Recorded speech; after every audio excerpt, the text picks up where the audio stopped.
आइए हम लोग अपने स्वाध्याय का आरंभ करते हैं। गुरु जी गायत्री माता को गायत्री मंत्र से प्रणाम करते हुए सभी लोग गायत्री मंत्र एक साथ। ओम भूर्भुवः स्वाहा तत्सवितुर्वरेण्यं भर्गो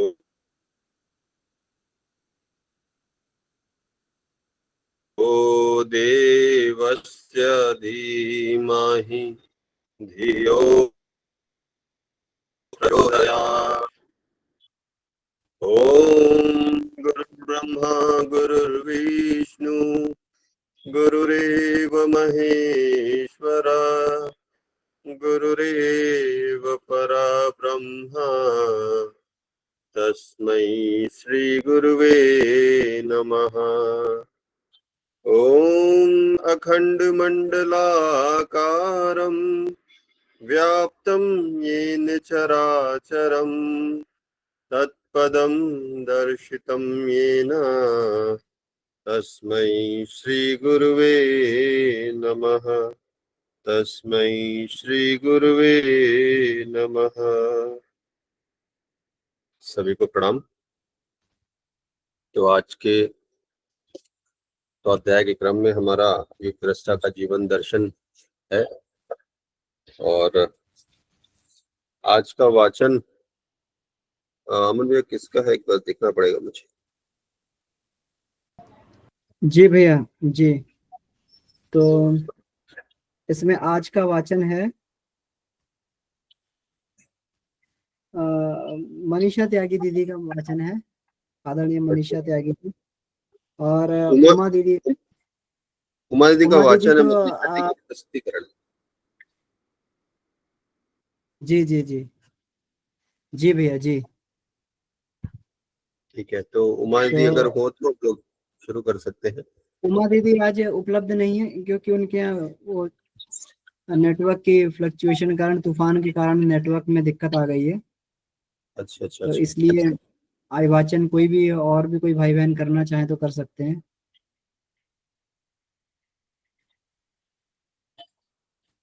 वाचन मैं ही करता हूँ भैया। जी भैया जी। ठीक है, एक सेकंड में मैं स्लाइडर बंद कर दूं, बाहर से आवाज बहुत आती है।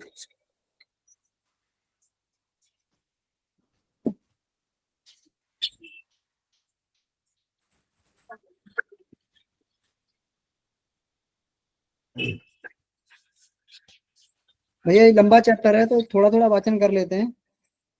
ठीक है, मैं शुरू करता हूँ फिलहाल के लिए भैया। हाँ।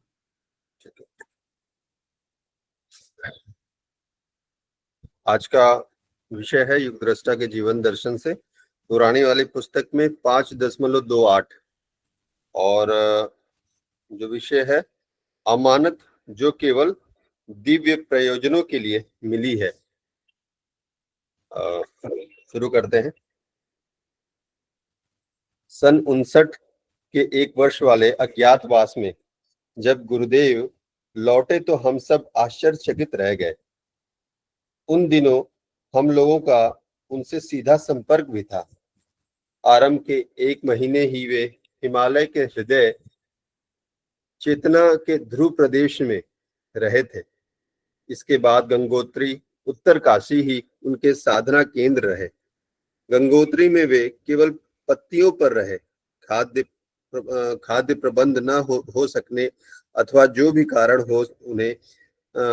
कारण हो उन्हें पालक बथुआ जैसी जंगली शाक वनस्पति को उबालकर उसी पर निर्वाह करना पड़ा।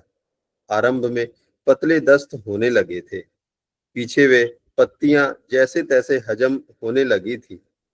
उत्तर काशी में वे शकरकंद गाजर जैसे साग लेते थे।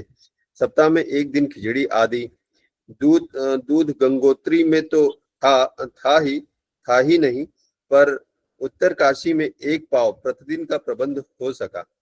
सो कई बार वे वनस्पतियों की चाय के रूप में काम आ जाता।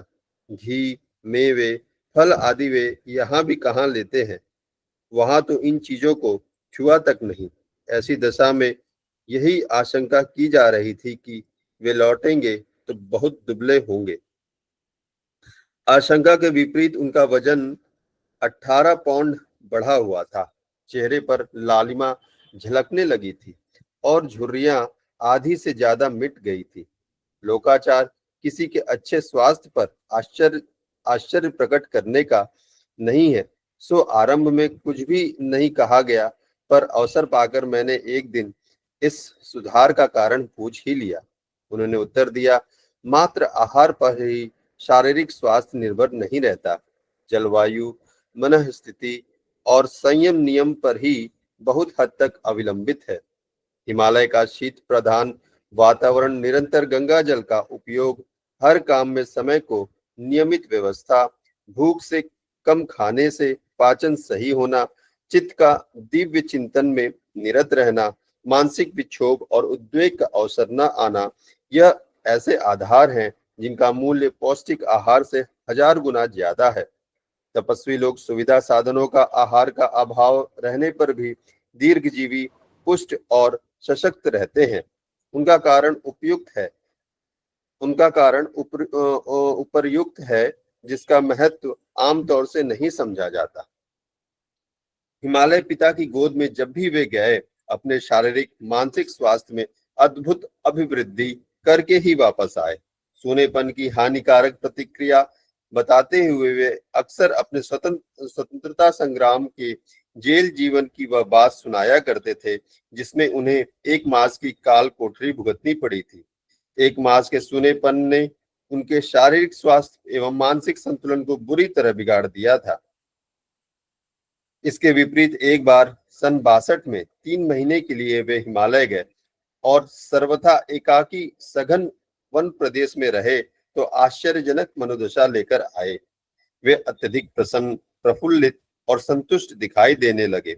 आशंका उन दिनों भी यही थी कि कहीं जेल जीवन की तरह यह 3 महीने भी उन्हें कष्टकारक सिद्ध न हो, पर उल्टे जब आंखों में नई चमक देखी तो इस बार भी विचित्रता का कारण पूछना पड़ा।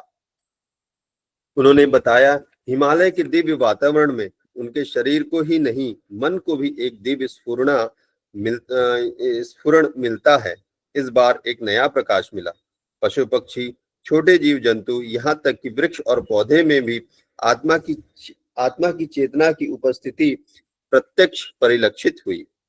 पुस्तकों में तो आत्मा के सर्वव्यापी होने की बात पढ़ते रहे हैं, पर उसकी प्रत्यक्ष अनुभूति इसी बार हुई। लगता रहा मानो इस सघन वन प्रदेश में रहने वाले सभी जीवधारी मनुष्यों के समान ही है। बोलना और सोचना कम जानते हैं। उससे क्या, उनके अनेक तपस्वी भी तो मौन धारण किए रहते हैं और ध्यानावस्थित स्थिति में भी तो सोचना बंद हो जाता है। इस क्षेत्र के निवासियों को मौन साधना और ध्यानावस्थित समझा जाए तो क्या हर्ज है। यह विचार मान्यता में बदला, निष्ठा बना, फिर प्रायः वैसे ही अनुभूति होने लगी। कितने ही शाकाहारी और मांसाहारी पशु यहाँ फिरा करते थे। पहले उनसे डर लगता था, अब नई दृष्टि से वे एक ही गांव मोहल्ले के रहने वाले साथी सहचर से दिखने लगे। डरने की बात छूटी, विश्वास बढ़ा, परिचय के साथ ममत्व भी विकसित हुआ। जिनके निवास समीप थे उनसे घनिष्ठता बढ़ी, नाम रख लिया। यह देखा कि किस आकृति वाले पशु को जो नाम दिया था वह उसने बिना सिखाए पढ़ाए जान लिया। अक्सर आवाज देकर बुलाने पर वही पशु समीप आ जाता था जिसका नाम लिया गया था। इस तरह 6 सप्ताह व्यतीत होते होते सारा पशु परिवार मनुष्य जैसा घनिष्ठ हो गया। वे आते घंटों पास बैठे रहते, धूप सेकते रहते। उन्हें खुजलाने, सहलाने, नहाने में सहयोग दिया तो उन्होंने शहर स्वीकार कर लिया। हिंसक पशु भी आने लगे। एक मादा रीछ तो बहुत ही हिल गई। वह अपने छोटे बच्चों को झोपड़ी के पास छोड़कर आहार की तलाश में चली जाती। बच्चे अपने पास खेलते उछलते रहते। पहले उस क्षेत्र में मांसाहारी पशु शाकाहारियों को आए दिन मारते खाते रहते थे, पर जितने दिन अपना रहना उधर हुआ, एक भी ऐसी घटना नहीं हुई। लगा कि उन सबने हमारे साथ ही नहीं परस्पर भी कौटुंबिकता और सद्भावनाओं को अपना लिया है। पक्षियों के प्रति भी यही दृष्टि विकसित हुई तो वे भी छोटे बच्चों की तरह वहां आसपास फुदकने लगे। दूर रहने वालों ने अपने घोंसले पास की झोपड़ी में बना लिए। झोपड़ी घोंसलों से भर गई। रात को उसमें दर्जनों पक्षी विश्राम करते। खरगोश, लोमड़ी जैसे छोटे जानवरों ने तो मानो इसे अपना घर ही मान लिया हो। रात को वे उसी में घुस पड़ते और शीत से बचने के लिए परस्पर ही सटकर बैठते। पशु पक्षी तक ही यह दृष्टि सीमित न रही, वरन मेढक, गिरगिट, गिलहरी, चींटी, झींगुर, तितली जैसे छोटे जीवों ने भी इस आत्मीयता के दृष्टिकोण को पहचाना और स्वीकार किया। वे पास बैठते और इर्द गिर्द चक्कर लगाने में प्रसन्नता अनुभव करते।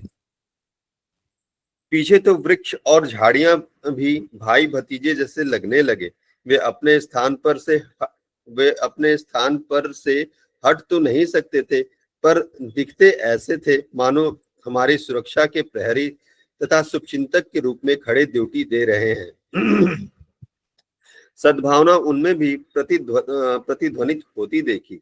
झरने के पास जब बैठते तो तरह तरह की भावुकता भरी दिव्य संवेदनाएं अनायास ही मन में से उड़ती और लगता मानो वे संत, तपस्वी, ब्रह्मज्ञानी की तरह अपनी मूक वाणी से हमें अंतःकरण को पुलकित करने की कवित्व जैसी संवेदना प्रदान कर रहे हैं। उन स्थानों से उठने को जी न करता। दृष्टिकोण के इस नए परिवर्तन से सारा वन्य प्रदेश सुनसान न रहकर कोलाहल भरा प्राणी संकुल दिखने लगा।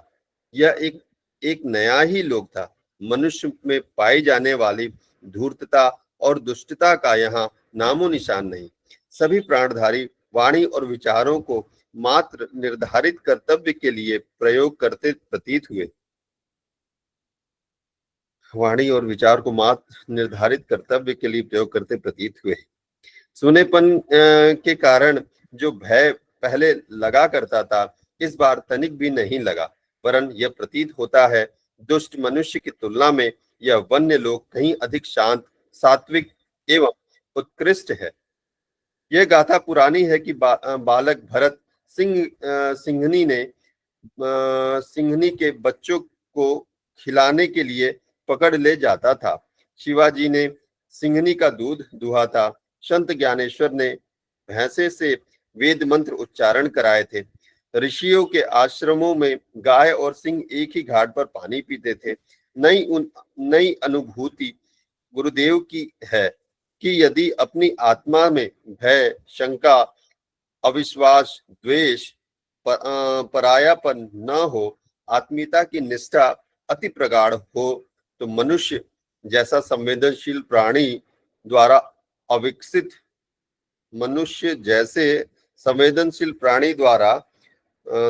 अविकसित पशु पक्षियों और जीव जंतुओं में भी कौटुंबिकता विकसित की जा सकती है। उन दिनों जब वे लौटे, मथुरा में भी यही कौतुक हजारों ने देखा। उनकी थाली में चिड़िया, चूहिया, गिलहरी भोजन साथ साथ करती। जहां उन्होंने आवाज लगाई कि यह सारा जंतु परिवार एकत्रित हुआ, एक सज्जन साथ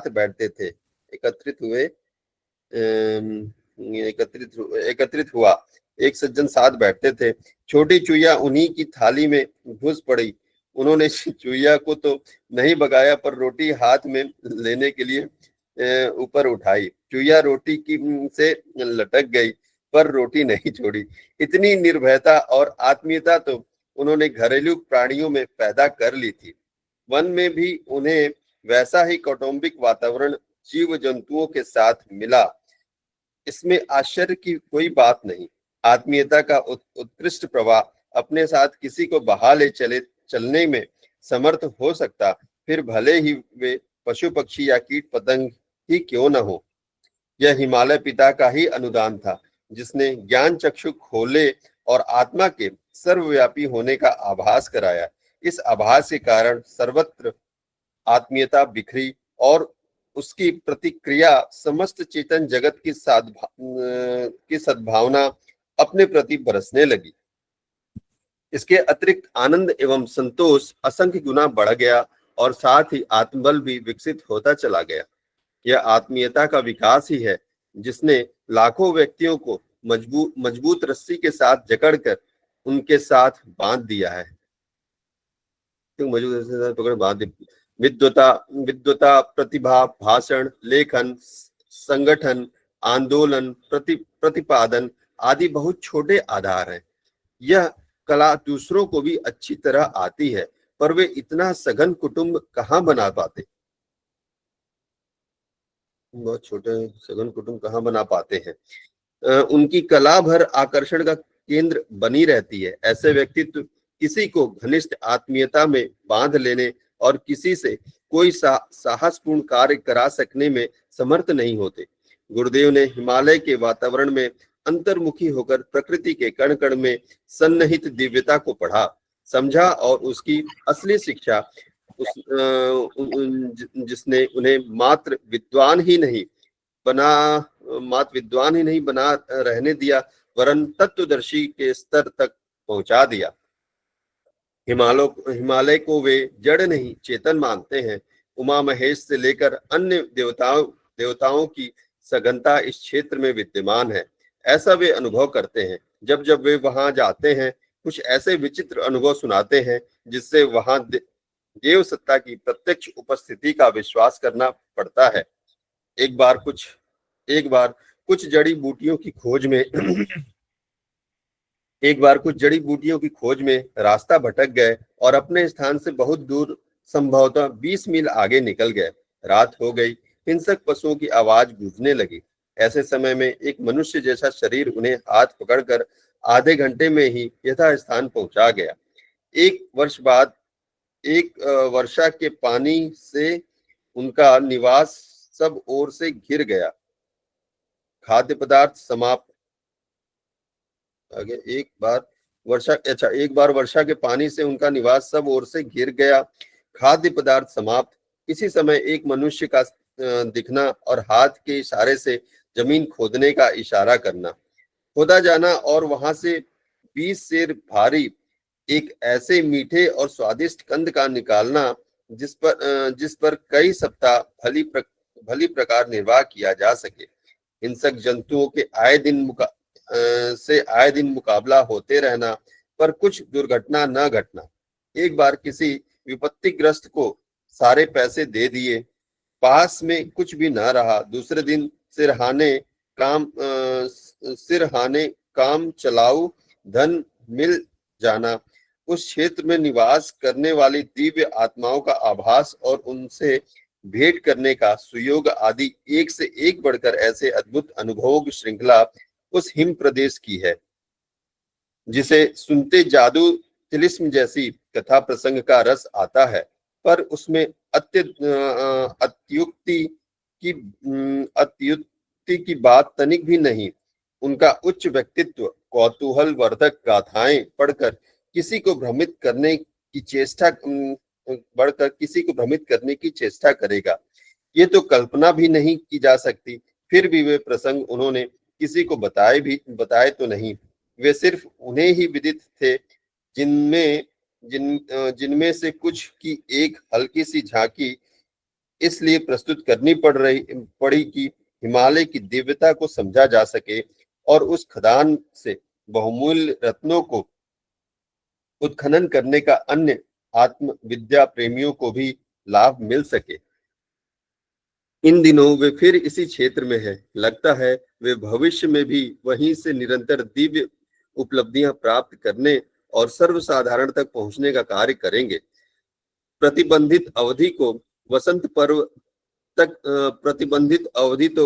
पर्व तक की थी। इसके बाद उनका उभय पक्षीय कार्यक्रम कब से चलेगा यह तो कहा नहीं जा सकता, पर भावी क्रम यही है। बादलों की तरह समुद्र से पानी लाना और खेतों पर बरसाना। हरिद्वार का मध्य केंद्र उनके इस ध्येय को पूरा करते रहने के लिए ही तो बना है। वे हर वसंत पर बहुत कुछ प्राप्त करते रहे हैं और आगे के लिए अधिक दुस्साहसपूर्ण कदम बढ़ाते रहे हैं। उनका यह वसंत पिछले 42 वसंतों से अधिक महत्वपूर्ण होगा, ऐसी आशा हम लोग सहज ही कर सकते हैं। उन्हें अपने पिता पर, हिमालय पर कितना गर्व, कितना विश्वास और कितना अवलंबन है, इसे समझने पर ही उनकी पितृभक्ति का, हिमालय हिमालय प्रीति का अनुमान लगा सकना संभव हो सकता है। गुरुदेव के व्यक्तित्व में जो कुछ शालीनता, उत्कृष्टता, गंभीरता, शीतलता, पवित्रता, दृढ़ता दिख पड़ती है, उसे हिमालय पिता का अनुदान ही माना जाना चाहिए। उनकी सार्वभौमिक क्षमता उनके गुरुदेव का वरदान है। वे जन्मजात विद्वान थे। अर्श ग्रंथों में सुलभता का उनका कार्य अद्भुत है। इसलिए उनका लेखा जोखा लेने वाले उन्हें दूसरा व्यास कहते हैं। अन्य उनके छोटे बड़े कितने ही ग्रंथ हैं। वैज्ञानिक अध्यात्मवाद के प्रतिपादन को देखते हुए लोग उन्हें ज्ञान विज्ञान का मूर्तिमान कोश कह उठते हैं और कार्ल मार्क्स के अध्यावसाय से उनके श्रम की तुलना करते हैं। पर उनकी निकटवर्तिनी होने के नाते मैं जानती हूँ कि यह सब विशुद्ध उधार का अनुदान है, जो इनके मार्गदर्शक द्वारा ऐसे ही लिखाया जाता है जैसे पौराणिक कथा के अनुसार व्यास बोलते गए थे और महाभारत को गणेश जी लिखते गए थे। जब हम लोग अकेले में होते हैं और साहित्य सृजन की चर्चा चल पड़ती है तो वे मजाक में यही कहते हैं, पुरानी शैली में हम बिना सूंड के गणेश और नई शैली में स्टेनोटाइपिस्ट भर हैं। सार्वजनिक जीवन में उनकी जितनी भी अद्भुत सफलताएं हैं, वे लगती ऐसी हैं मानो घोर परिश्रम से उन्होंने की हो। पर सच तो यह है कि उन्हें वे चुपचाप धरोहर की तरह मिली हैं। नवनिर्माण आंदोलन का विस्तार आदि तूफान की तरह होता चला जा रहा है। पर्दे के पीछे उसे कौन चला रहा है, इसका पता सर्वसाधारण को कहाँ है। यदि मार्गदर्शक के दिव्य अनुदान बंद हो जाए तो उनकी स्वतंत्र प्रतिभा नगण्य सी ही सिद्ध होगी। मनुष्य के त्रिविध कलेवर और पंचविध आवरण सब कुछ बीज रूप में विद्यमान है। स्थूल शरीर, सूक्ष्म शरीर, कारण शरीर के त्रिविध कलेवर तीनों लोग कहलाते हैं और उनमें आदि भौतिक, आदि दैविक, आध्यात्मिक संपदाओं के रत्न भंडार छिपे बताए जाते हैं। इनमें अन्नमय कोश, प्राणमय कोश, मनोमय कोश, विज्ञानमय कोश, आनंदमय कोश, पांचों प्रधान देवताओं का निवास देखा गया है। षट चक्रों में विश्वव्यापी महान शक्तियों का संबंध सूत्र जुड़ा बताया जाता है। कुंडलिनी को अग्नि और सहस्त्रार को सोम कहा गया है। अग्नि में परा अपरा प्रकृति की द्विविध जड़ चेतन शक्तियां ओतप्रोत है। कुंडलिनी इसी महाअग्नि का प्रतीक है। ब्रह्मरंध्र से सहस्त्रार कमल को विष्णु का क्षीर सागर, शिव का कैलाश और ब्रह्म का ब्रह्मलोक बताया जाता है। सोम का निर्झर अमृत का कलश यही है। तीसरा लोक आज्ञा चक्र दिव्य दृष्टि संपन्न है। आदि रहस्यों का वर्णन योग साधना के अंतर्गत आता है और कहा गया है कि मानवीय सत्ता अद्भुत एवं अलौकिक है। साधना तपश्चर्या से उस बीज रूप में विद्यमान दिव्य सत्ता का उत्थान होता है। गुरुदेव की गायत्री साधना से उनका समग्र अंतः क्षेत्र इस प्रकार जागृत हो चुका है कि जो कुछ भी मानवीय पिंड में विद्यमान होगा वह उन्हें उपलब्ध होकर रहेगा। कष्ट पीड़ितों और अभावग्रस्तों को उनका अनुदान सदा मिलता रहा है। यह सहायताएं करते रह सकना उपासना की उपलब्धियों द्वारा ही संभव हो सकता है। परिवार के अगणित सदस्य उनका हर संभव लाभ सदा उठाते रहेंगे। रोतों को हंसाने में उन्हें मजा आता है। उसे उनका सबसे बड़ा चाव विनोद या व्यसन कहा जा सकता है, जिन्हें वे कुछ ऊंचा उठा देखते हैं, उनकी कामनाओं और तृष्णाओं को तृप्त नहीं समाप्त करते हैं और उन्हें बड़पन से छुड़ाकर महानता में संलग्न करते हैं। उनके साथ भी तो यही यही बीता है। उन्हें और भी ऊंचा समझते हैं, जिन्हें और भी ऊंचा समझते हैं, इन्हें और भी ऊंचा उपहार देते हैं। अहमता और तृष्णा छोड़े बिना ब्रह्म वर्चस्व मिलता नहीं। सो जिसे सबसे अधिक प्यार करते हैं, उसकी तृष्णा अहंता छीन कर अपने सदृश बनाने का जाल फैलाते हैं। पखेरु फंसते तो बिरले ही हैं, पर आंतरिक निष्ठा और अभिलाषा रहती उनकी यही है। त्रिविध अनुदान देने से राजा कर्ण जैसी, एक सेकंड, हेलो, खुला हुआ है, मैं अभी वाचन कर रहा हूँ।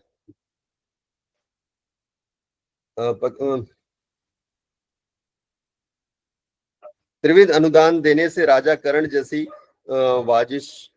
वाजिश्रवा जैसी उनकी ललक तो जो निरंतर बढ़ती दिखती है और जिससे असंख्य लोग आशाजनक लाभ उठाते हैं, वह गायत्री माता का ही अनुदान है। उनकी उछल कूद इसी उत्तराधिकार में प्राप्त संपदा के बलबूते बलबूते पर चलती रहती है। मनुष्य में देवत्व के उदय और धरती पर स्वर्ग के अवतरण का स्वप्न उन्होंने इसी आधार पर देखा है कि स्वर्ग की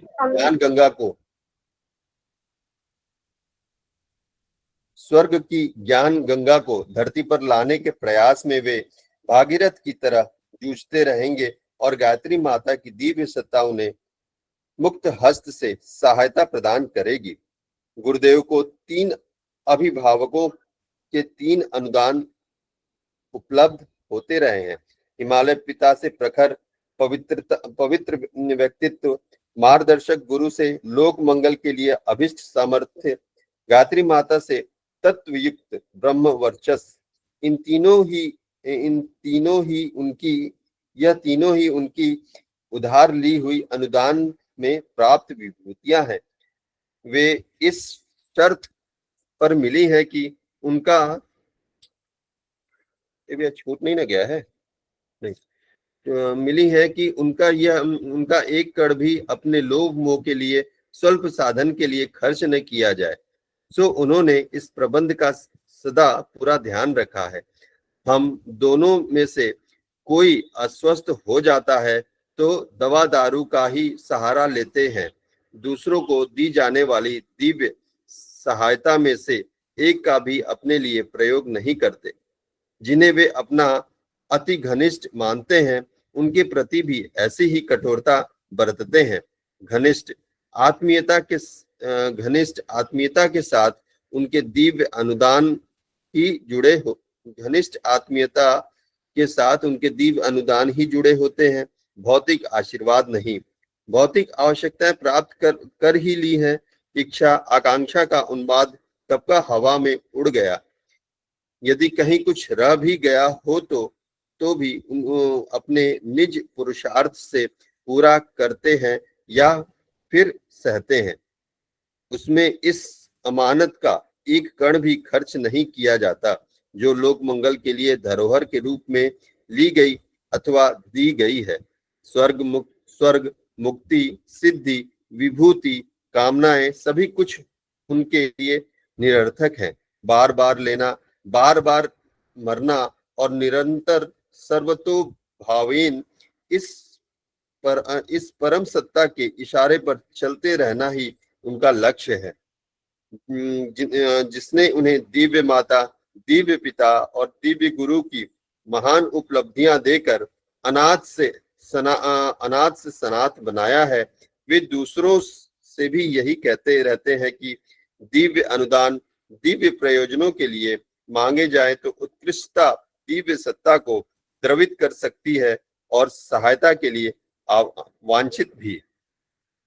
जी भैया, प्रणाम। बहुत सुंदर भैया, बहुत ही मार्मिक और प्रेरणादायी ये था दृष्टांत जो गुरुदेव ने सुना, माता जी ने सुनाया गुरुदेव के बारे में, और बहुत ही अद्भुत बातें बताई जो शायद कभी विदित ना थी, लेकिन अद्भुत ये प्राप्त हुई। बहुत बहुत आभार आपको, बहुत सुंदर वाचन आपने किया। तो मेरा निवेदन है कि मनीषा दीदी होंगी इसमें, आज सार प्रस्तुतिकरण था आदरणीय मनीषा त्यागी दीदी का। जी जी प्रणाम भैया, सभी को प्रणाम। जी प्रणाम। अमन भैया, मैं तो सार प्रस्तुतिकरण के लिए रेडी नहीं हूँ अभी। जी जी प्लीज आप करिएगा भैया। ठीक है, चलिए हम लोग मिलजुल के सब लोग इसका वो करते हैं। जी भैया। जी, तो इसमें सार जैसी कोई इसमें वो नहीं है, हम सभी लोगों ने इसको बड़े ध्यान से सुना है। तो मेरा निवेदन है कि सब लोग अपनी अपनी अनुभूतियां इस संबंधी कहें तो ज्यादा अच्छा रहेगा। जी, इस चैप्टर को हम लोगों ने बड़ा ध्यान से सुना है, और आत्मीयता की पराकाष्ठा को हमने इसमें देख लिया है इस चैप्टर में। तो कृपया सभी लोग अपनी अपनी बात को इसमें रखें तो ज्यादा अच्छा रहेगा।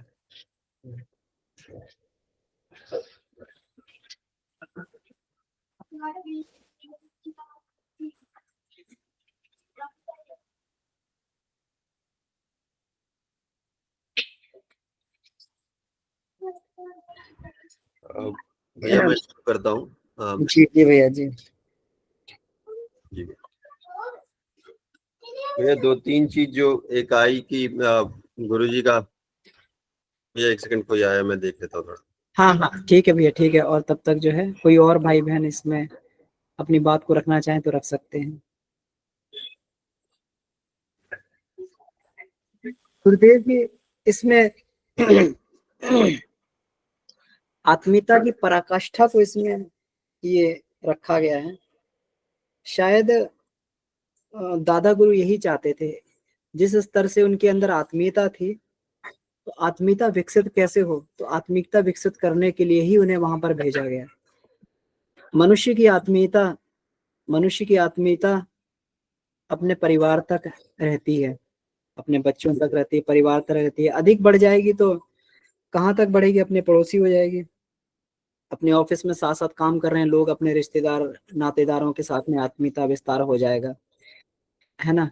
तो और भी अधिक अगर कोई महान अगर व्यक्ति महापुरुष स्तर का विकसित हो जाएगा, तो उसका और भी समाज में और भी लोग हैं जो उनसे आत्मीयता का विस्तार हो जाएगा और बढ़ जाएगा।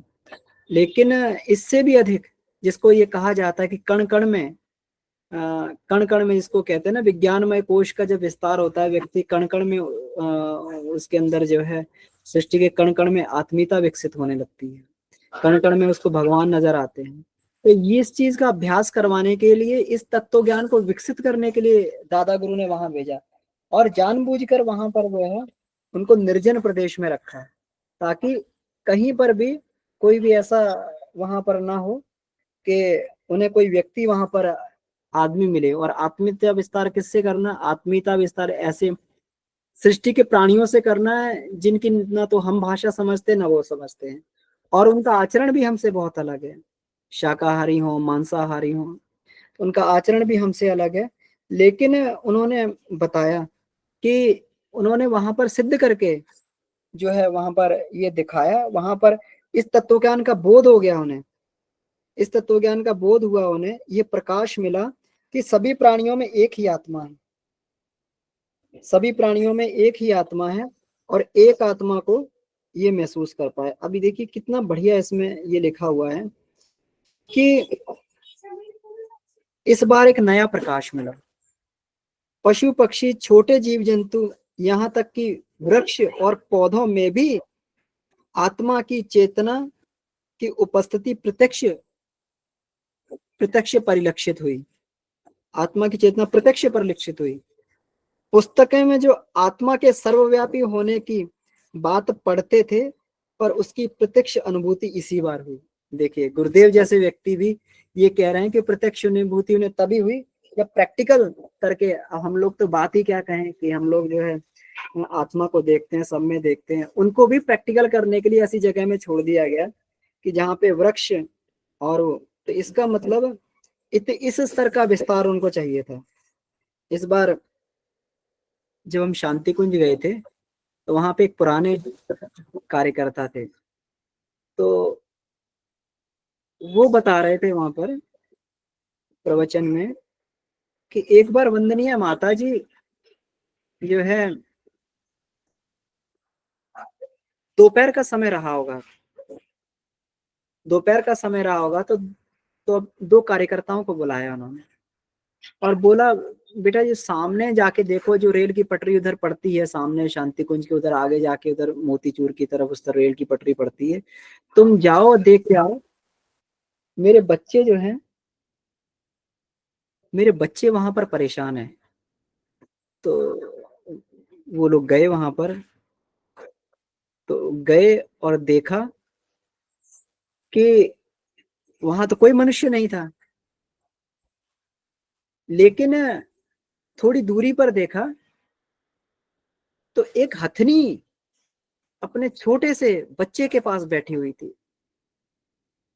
और दुर्घटनावश ट्रेन से जो है उस बच्चे का पैर कट गया था, वहीं पर बैठी हुई थी। तो उन्होंने देखा, उनको आश्चर्य हुआ कि माता जी की आत्मीयता का विस्तार कितना है। ये इनके लिए मनुष्य ही मनुष्य नहीं रहे, अन्य जीव जंतु भी, इनके मातृत्व का विकास अन्य जीव जंतुओं तक भी हो गया। फिर उन्होंने उस हथनी के बच्चे को उठाकर उसको एक तरफ सुरक्षित स्थान पे रखा और उसका उपचार किया और उसको जो है, जो भी उस समय ये उसकी सामयिक सहायता हो सकती थी वो करी। तो कहने का तात्पर्य यही है कि गुरुदेव माता जी की आत्मीयता का विस्तार कहाँ तक हो गया था। मतलब हम लोग जब घर पे जीव जंतु और ये सब रहते हैं, हम लोग कितना, लेकिन जीव जंतु सब उनके थाली में बैठ के भोजन किया करते थे और अकेले भोजन नहीं करते थे, सबको बुला लेते थे, नाम रख के सबको बुला लेते थे। इसमें ये यहाँ पर, वहां जब जंगल में भी रहे तब भी उन्होंने कहा कि अक्सर आवाज देकर बुलाने पर वही पशु समीप आ जाता जिसका नाम लिया जाता। इस तरह 6 सप्ताह व्यतीत होते होते, 6 सप्ताह मतलब 1.5 महीने में ही व्यतीत होते होते सारा पशु परिवार मनुष्य जैसा घनिष्ठ हो गया। वे आते घंटों पास बैठे बैठे रहते, धूप सेकते रहते, उन्हें खुजलाने सहलाने नहाने में सहयोग दिया तो उन्होंने सहर्ष स्वीकार किया।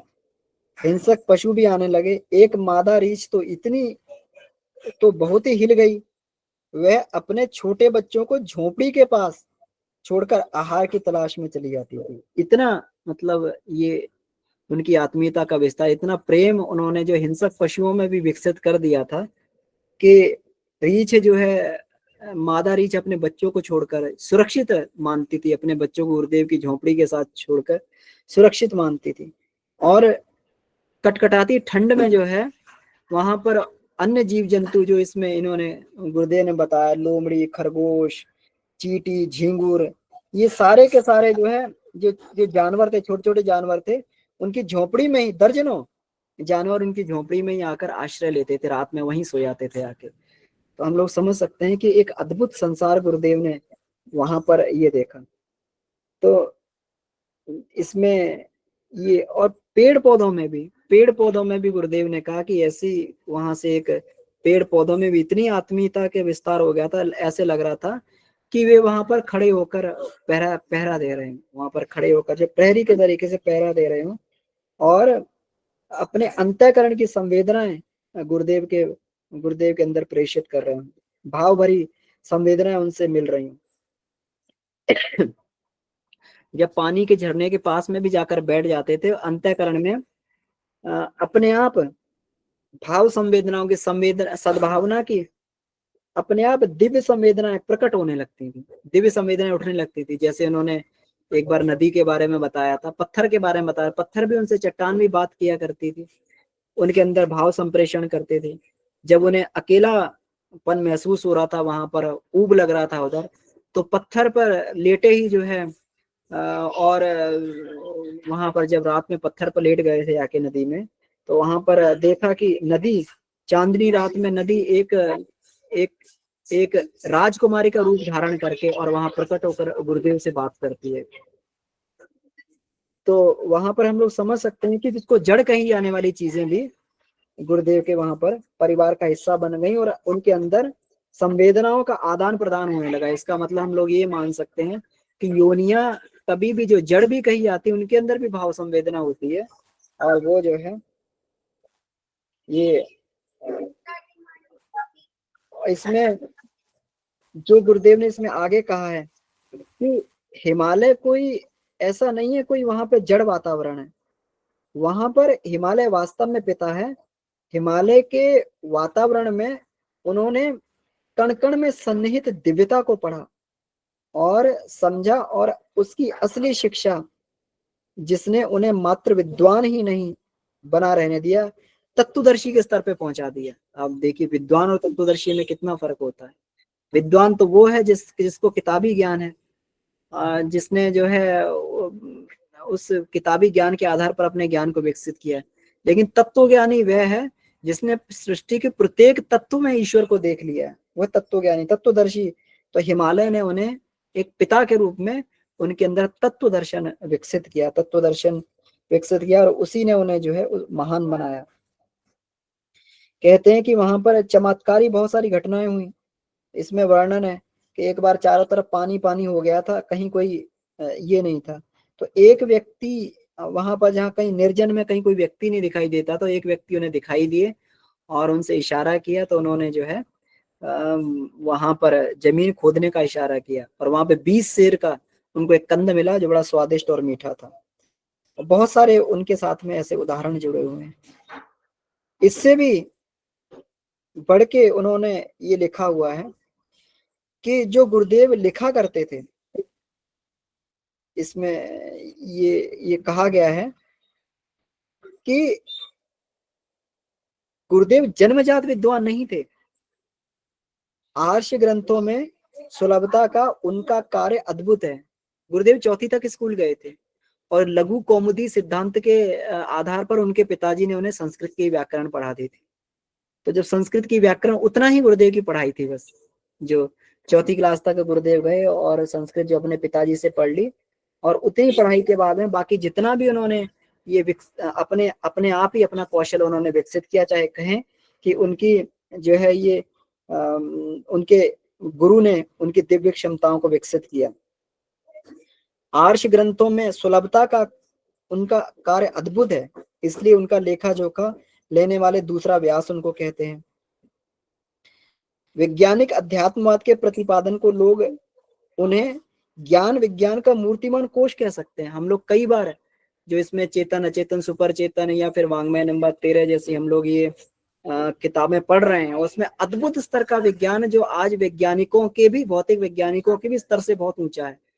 उसने उच्च स्तरीय विज्ञान को, गुरुदेव ने पराकाष्ठा पर विज्ञान को, क्वांटा तक जाकर उस विज्ञान को जो है वहां तक उन्होंने भौतिक विज्ञान को खोजा जहां तक उसकी सीमा की पराकाष्ठा है, सीमा है उसकी, वहां तक उन्होंने उस विज्ञान को समझा, पढ़ा और उसके अध्यात्म में उसके प्रतिपादन प्रस्तुत किए।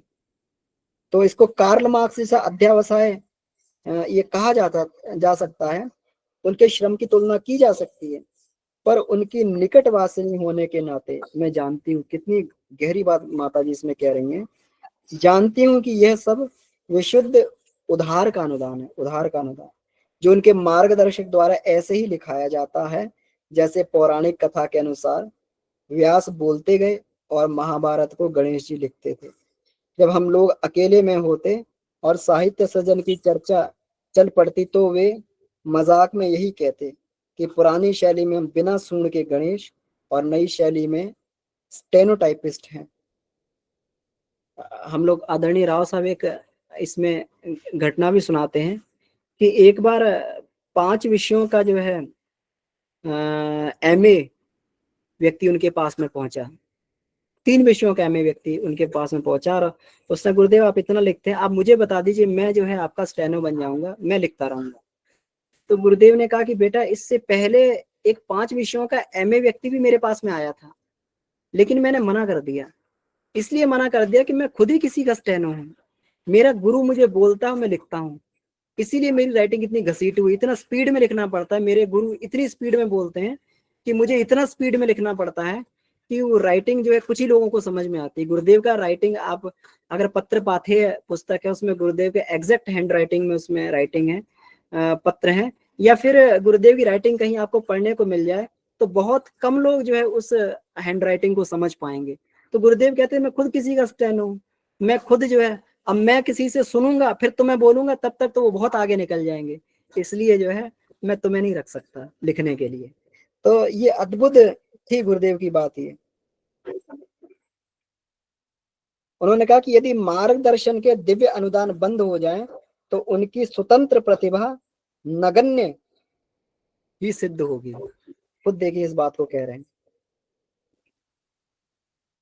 अब इसके बाद में एक पक्ष और लिखते हैं, बहुत महत्वपूर्ण पक्ष है। देखिए, गुरुदेव जिनको ऊंचा उठाना चाहते हैं, रोतों को हंसाने में उन्हें मजा आता है, उससे उनका बड़ा चाव विनोद का व्यसन कहा जाता है कि उन्हें रोते को हंसाने में मजा आता है। जिन्हें कुछ ऊंचा उठा देखते हैं, उनकी कामनाओं तृष्णा को तृप्त नहीं समाप्त कर देते हैं। हम लोग कहते हैं और धीरे धीरे कामनाओं को तृष्णा को ही समाप्त कर देते हैं, जिनको थोड़ा सा भी उच्च स्थिति देखते हैं, और उन्हें बड़प्पन से छुड़ाकर महानता में संलग्न कर देते हैं। ये है उनके उनके साथ भी तो वही हुआ है, वही उनके साथ हुआ है। जिन्हें और भी ऊंचा समझते हैं, जिन्हें थोड़ा और ऊंची स्थिति का समझते हैं, उन्हें और भी ऊंचा उपहार देते हैं। उन्हें और भी ऊंचा उपहार क्या देते हैं? अहंता और तृष्णा छोड़े बिना ब्रह्म वर्चस्व नहीं मिलता है। सो जिसे सबसे अधिक प्यार करते हैं, उसकी तृष्णा अहंता छीन कर अपने सदृश बनाने का जाल फेंकते हैं। ये बहुत ही बड़ी बात है, बहुत ही गहरी बात है। अगर इसको हम समझ लें तो कभी नहीं हमें मालूम पड़ेगा गुरुदेव के साथ में हम दुखी हैं। मतलब गुरुदेव जिनके जीवन में कष्ट आए, हम लोग बहुत सारे लोग देखते हैं कि जैसे जैसे व्यक्ति जितना गुरुदेव के घनिष्ठ होता गया, उतने ही उसके जीवन में कष्ट आते चले गए, और बड़े ऊंचे ऊंचे कष्ट उनके जीवन में आए। तो ऊंचे ऊंचे कष्ट उनके जीवन में आए, तो उन्होंने कहा कि उनकी तो, जिनको उन्होंने ऊंचा समझा कि ये व्यक्ति और ऊंचा उठ सकता है, तो उनकी अहंता को जब छीना जाता है, अहंता जब टूटती है, अहंकार कर चोट पड़ती है, तो शायद ही संसार में किसी भी पीड़ा से जो है, किसी भी आघात से जो है, उसमें किसी आघात में इतना दर्द होता हो जितना अहंता के आघात में दर्द होता है। द्रौपदी ने अगर कोई और आघात दे दिया होता दुर्योधन को, अगर किसी शस्त्र से मार दिया होता या कुछ किया होता, तो शायद दुर्योधन को इतना क्रोध ना आता, लेकिन उसकी अहंता को बिल्कुल चोट पहुंचाया। तो इतना बड़ा महाभारत कहते हैं उसमें ये हो गया। तो अहंता जो है ये बहुत ही बड़ी बात है। तृष्णा अहंता को छीनकर अपने सदृश बनाने का जाल फेंकते हैं। पखेरु फंसते तो बिरले ही हैं, देखिए बिरले ही फंस पाते हैं, पर आंतरिक निष्ठा और अभिलाषा रहती उनकी यही है। मतलब बिरले ही फंस पाते हैं इसमें। बिरले कौन फंस पाते हैं? कि जिसको तोड़ मरोड़ के जो है, तोड़ मरोड़ने के बाद में जो बचता है और जिसकी फिर भी आस्था रह जाए, तो वही फंस पाते हैं। अगर उतने पे आस्था अगर डगमगा गई तो व्यक्ति छोड़ के भी चले जाते हैं। फंसते फंसते बरेले ही हैं। अब देखिए एक और महत्वपूर्ण बात इसमें कही गई है। मेरा निवेदन है कि अभी और भी लोग इसमें अपनी अपनी बात को कहें। जी, बहुत कुछ इसमें कहा है गुरुदेव ने, तो और भी जिनको कुछ लग रहा है तो बात अपनी अपनी कहें।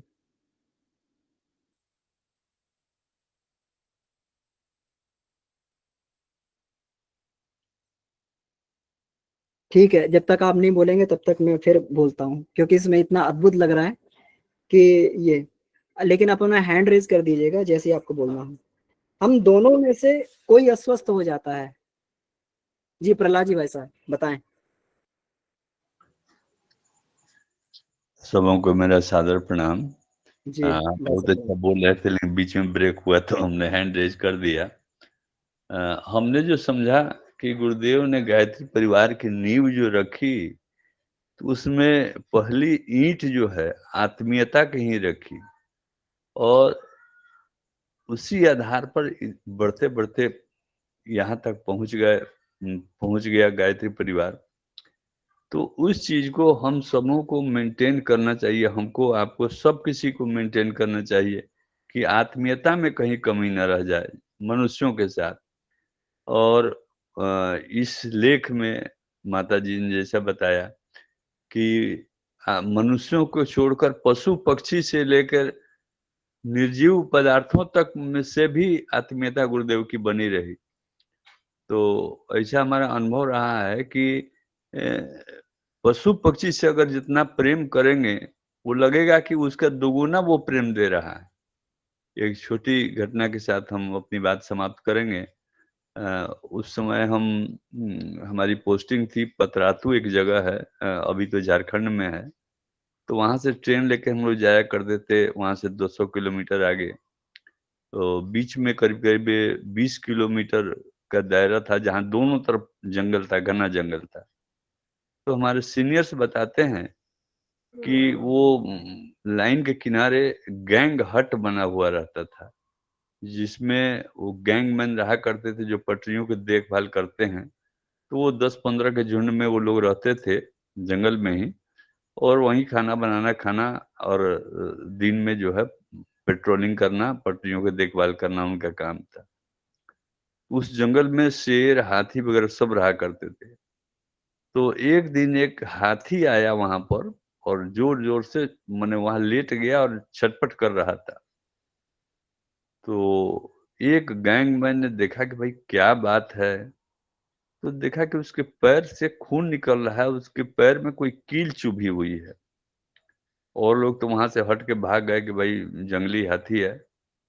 लेकिन वो हिम्मत करके, वो जिसको हम लोग अपनी भाषा में सड़सी बोलते हैं, पिलांस का बड़ा रूप, वो लेके गया और पहले से वो पीछे भागने का रास्ता अपना देख लिया कि किधर से हम भागेंगे कि हाथी उधर हमको माने उठ के खड़ा हो, तब तक हम कुछ दूर भाग जाएँ। उस apparatus से वो कील तेजी से निकाला और भागा वहीं छोड़कर कि कहीं हाथी पीछे से हमला ना कर दे। हाथी तो जब कील निकली तो चिघाड़ा जोर से, उसके बाद फिर शांत हो गया। कुछ देर के बाद वो लंगड़ाते-लंगड़ाते वहाँ से चला गया। करीब 10 दिन के बाद वो सुबह में जो गैंगमैन उठे, तो देखा कि वो ये हाथी जो है उधर से सूँढ़ में वो मक्के का पौधा जिसमें मक्का लगा हुआ था, वो तोड़ के सूँढ़ में लपेट के ले आके वहाँ रख के और फिर वहाँ चला गया। तो ये घटना बताती है कि अगर आत्मीयता हम किसी से करेंगे, अगर किसी पशु से भी जिसको अल्प ज्ञान है, वो उसके कई गुना ज़्यादा उसका प्रेम देके उसको बताएगा। तो गुरुदेव का ये मूल मंत्र जो आत्मीयता है, तो हम सबों में विकसित होनी चाहिए, जहाँ तक हमने समझा है। धन्यवाद।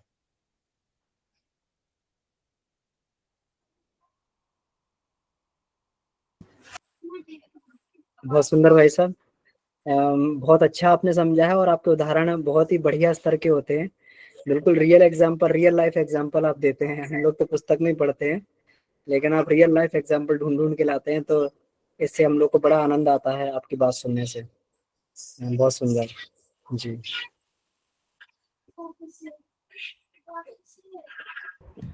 अमन भैया, जी एक बात रखनी थी कि जब हम लोग ये युग दृष्टा का जीवन दर्शन पढ़ते हैं, एक ये कहानी की तरह रहता है, तो बड़ा रोचक भी रहता है ये।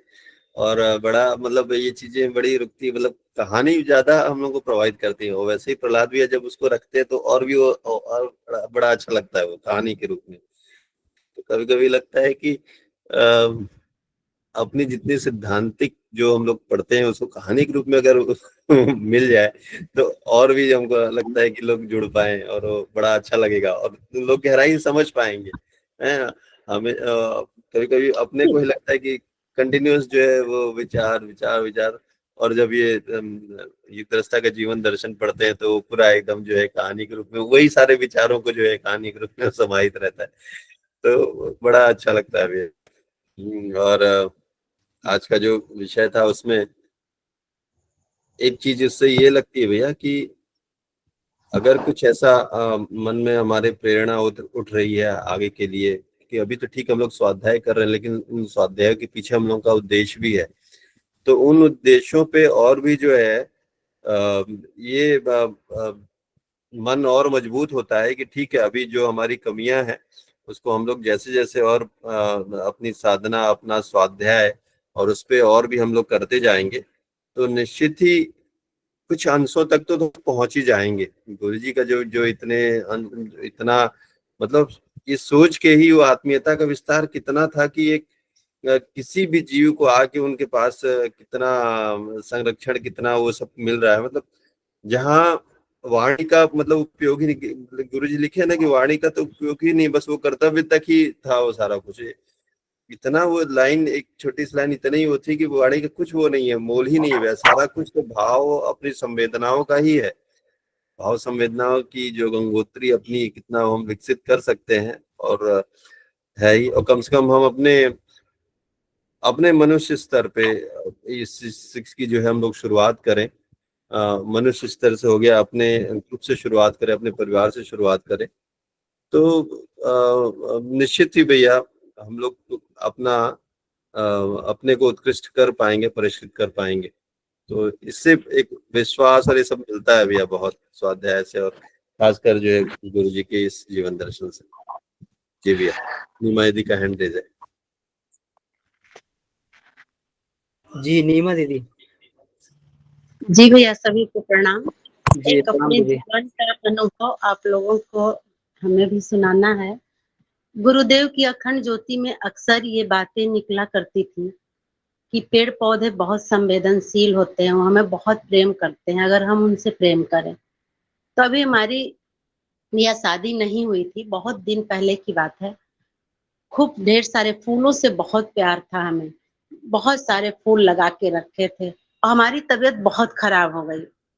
इतनी तबीयत खराब हो गई, बारिश का मौसम था जबकि उसको सूखना नहीं चाहिए, पर जैसे जैसे हम कराहते, चिल्लाते, सर में बहुत तेज दर्द होता, हमारे जितने फूल थे, जो सब्जियां थी, सब सूख गए।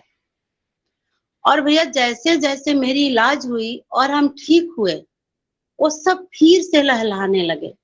ये देखकर इतना आश्चर्य हुआ कि ये भी हमारे साथ ऐसे दुखी हो गए। और उसके बाद देखिए, जैसे हमें देखे कि ये ठीक हो गई, फिर ये हम लोगों के पास बैठने लगी, वैसे सब लहलहाने लगे। ये देखकर मेरे बड़े पिताजी थे, वो भी बहुत आश्चर्यचकित हुए और हमें तो लगा ही। तो सच में भैया ये कई बार अनुभव हमें हो चुका है, 2-3 बार, कि जब हम जिससे भी प्रेम करते हैं, चाहे वो पशु पक्षी हो या वो पौधे हो या पेड़ हो, कोई भी हो, वो कण कण, ये जो पहाड़ गुरुदेव बताते, पत्थर, सब हमें बहुत संवेदनशील हैं और वो हमें समझते हैं। वो भी हमारे साथ दुखी हो जाते हैं, वो भी हमें देख के खुश हो जाते हैं। बस भैया इतना ही कहना था। सभी को प्रणाम।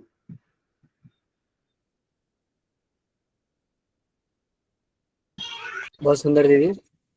बहुत बढ़िया आपका उदाहरण है कि इसमें जो है पेड़ पौधों के साथ कैसी आत्मीयता हम लोग की जुड़ी रहती है। बिल्कुल सही बात है, पेड़ पौधे भी हमारे साथ ही ये अपनी संवेदनाओं को जोड़े रहते हैं। जी अर्चना दीदी। जी सभी को प्रणाम। भैया जी मुझे लगता है इंसान को समझाना पड़ता है, लेकिन प्रकृति को समझाना नहीं पड़ता। प्रकृति हमें बड़ी आसानी से समझ लेती है। जैसे प्रहलाद भैया बता रहे थे एक हाथी का उदाहरण। हमारे यूनिवर्सिटी के कैंटीन में एक मेल एक फीमेल डॉग रहते हैं। बेचारे आते हैं चले जाते हैं, लोगों को उनसे बड़ा डर लगता है। जब मैंने 28 जुलाई को ज्वाइन, मतलब 23 में जब यूनिवर्सिटी ज्वाइन किया, दूसरे या तीसरे दिन मेरे पास एक ही रोटी थी, मैंने उस फीमेल डॉग को खिलाई। अब उसका नियम है, मैं 9:30 बजे चाय पीने जाती हूँ तो उसको जाने कहाँ से महक लग जाती है, वो आएगी, बैठेगी, और जब तक उसको मैं हाथ ना लगाऊं, सहलाऊं ना, प्यार ना करूं, उसको लगता है इन्होंने मेरी बात नहीं सुनी, दोनों पैर रख के ऊपर खड़ी हो जाएगी। और अगर कोई उसका जो मेल डॉग है वो आए तो उसको बड़ा जलन हो जाती है कि ये क्यों आके यहाँ बैठ गए, इनको नहीं बैठना चाहिए था। शाम को मैं चाहे 4 बजे चाय पीने जाऊं, चाहे 2:30 बजे जाऊं, चाहे 3 बजे जाऊं, वो पता नहीं कहाँ से घूम फिर के आएगी और फिर उसको बैठ जाना है। और कैंटीन से निकल के मैं अपनी मेन ब्लॉक, मतलब एडमिन ब्लॉक तक जाती हूँ, उसको पीछे पीछे आना होता है।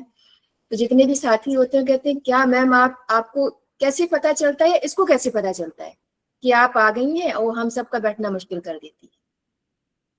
तो मुझे सब बोलना पड़ता है, बेचारी आती है, बात करती है, उससे पूछो कुछ खाना है तो गर्दन नीचे झुका देती है, और खाना दो तो नहीं खाएगी अगर उसके मन का नहीं है तो, लेकिन उसको उतनी देर बैठना होता है।